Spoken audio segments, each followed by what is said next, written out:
গতকাল এই আওয়ামী ফেসিবাদের যারা রাজনীতি কায়েম করেছিল, যারা বাংলাদেশের অসংখ্য মানুষকে হত্যা করেছে, তাদের নেতৃত্বে আওয়ামী লীগ পার্টি অফিস থেকে শুরু করে তারা দীর্ঘক্ষণ ধরে একটা মিছিল ওই আমাদের পৌর পার্কে নিয়ে গেছে।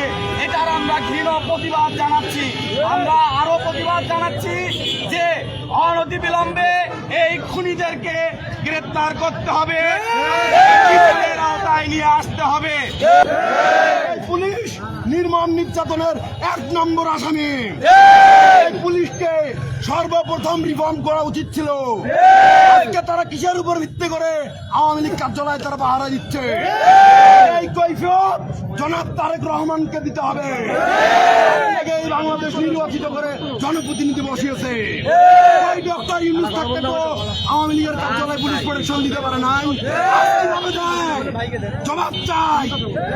আমি সব শেষে বলতে চাই, আওয়ামী লীগকে আমরা এই বাংলাদেশ থেকে বিচারিত করে ছাড়বো ইনশাআল্লাহ।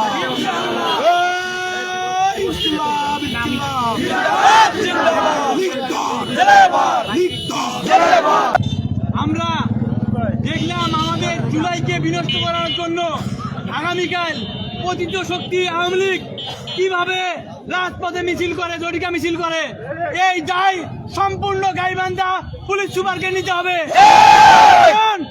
নিষিদ্ধ সংগঠন যাদের কার্যক্রম নিষিদ্ধ করা আছে, তারা কিভাবে কোন সাহসে কার্যক্রম চালু করে? এখনো রক্তের দাগ শুকায় নাই বন্ধুগণ। আমাদের গাইবান্ধা জেলায় ৬টা শহীদ হয়েছে জুলাই আগস্টে, এটা আমরা ভুলি নাই। ২০০-র অধিক আহত আছে, আমরা তাদের কাউকে ভুলি নাই।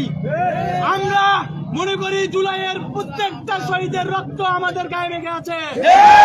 আমরা ভুলি নাই সেই জুলাই আগস্টের মায়েদের হাহাকার।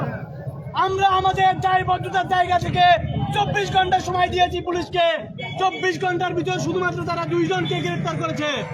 আমরা তাদেরকে হুঁশিয়ারি করে দিতে চাই, আজকের পর আর ২৪ ঘন্টা সময় দেওয়া হলো তাদের। দ্রুত যারা এই জটিকা মিছিলের নেতৃত্ব দিয়েছে তাদেরকে যদি গ্রেফতার না করে, তাহলে আমরা আবারও রাজপথে নেমে আসবো। তার বুকে তারা কিভাবে গতকাল প্রোগ্রাম চালায়, এর জন্য সম্পূর্ণ পুলিশ প্রশাসন দায়ী। পুলিশ প্রশাসন যদি আবার ভুলে যায়, আমরা তাদেরকে আবার জুলাই গণঅভ্যুত্থানের কথা মনে করে দিতে চাই।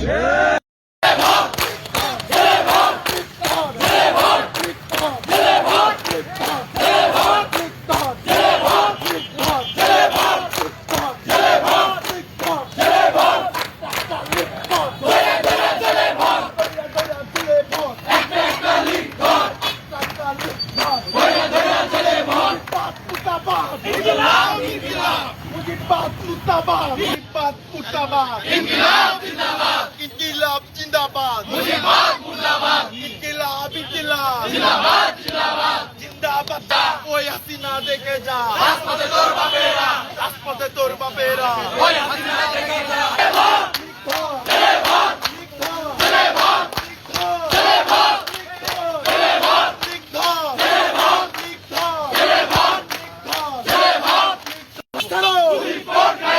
পুলিশ তুমি পোশাক ছাড়ো, পুলিশ তুমি পোশাক ছাড়ো,